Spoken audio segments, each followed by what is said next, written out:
There was a time long ago when I think someone at BMW honestly tried to make sense of the numbers and letters that they would put on the rear trunk lids of the cars. But now we all know these numbers, the 535i, 735, 750, whatever. All of those numbers are literally gibberish. BMW, I thought you couldn't top yourself, but you've gone and done yourself even one better. I am so confused. My name is Don.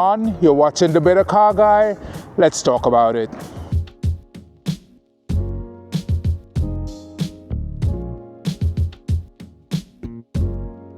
I think we all can say honestly, we no longer know what BMW is doing when it comes to the naming of their cars. At one point in its history, it would use these numbers to kind of tell us the series of car that we're driving. So this is a 5 Series, or it would have been a 3, a 7, an 8. And then these two numbers here would have signified the engine displacement of the car. And that all went out of the window a long time ago. This no longer makes any sense because this car has a 3-liter engine. I'm not sure what the 5 is for, but half a century ago, BMW stuck this I, this letter I, to the back of its trunk lid to signify new technology. Back then, its cars were all using carburetors, and then with the invention and use of fuel injection, they wanted to separate their carbureted cars from their fuel-injected cars to show that, you know, this is newfangled technology. And that continued from the early 70s all the way up to today, with some exceptions. In the 80s, they had some cars that just had 325 printed on the lid. The cars still had fuel injection, but for whatever reason,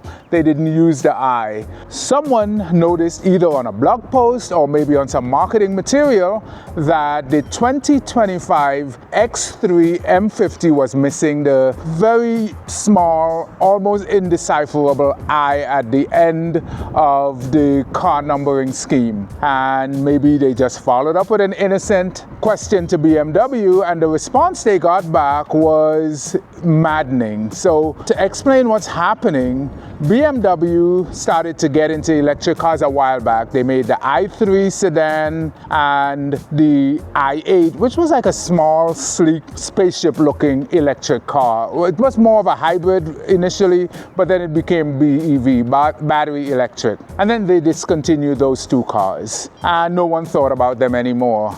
Then when BMW got back into making electric cars, they started using the I designation again. So we have the i4, the i3, the i5, the i7. Nobody thought much about it until that person saw that the X3 M50 was missing the I. They asked, and BMW said, well, you know, we are going to stop using the I, this little innocent I, on gasoline-powered cars. So going forward, you're going to get 540, 530, 430, 450, and then the maddening set of M50, M40, whatever numbers those are, but you are not going to get the I on the trunk lid of any car that uses gasoline anymore. When pressed for detail, BMW said they are reserving the use of I for their electric vehicles. So the i4s, the i3s, the i5s, the i7s, those are the only ones that are going to be using the I. So at one point, the I stood for injection. Now it's going to be used to signify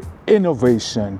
BMW, please make up your mind. Leave my eye alone. I need my eye. I love my eye. It's useless. It's like your little toe, the one that only serves to be hit against the bed and hurt, but it's there, you know? So why take it away? Why disrupt 50 years of tradition and history from your company to just satisfy your need for electric cars? At one point, you had electric cars coexisting happily and peacefully with your gasoline-powered cars. You can do the same thing. Yes, it is confusing already, but just leave it be. Why change anything? So anyway, this is supposed to be a short video. I'm confused, you're confused. If you like this video, please click like on the video, subscribe to the channel, and I'll see you on the next one. Peace.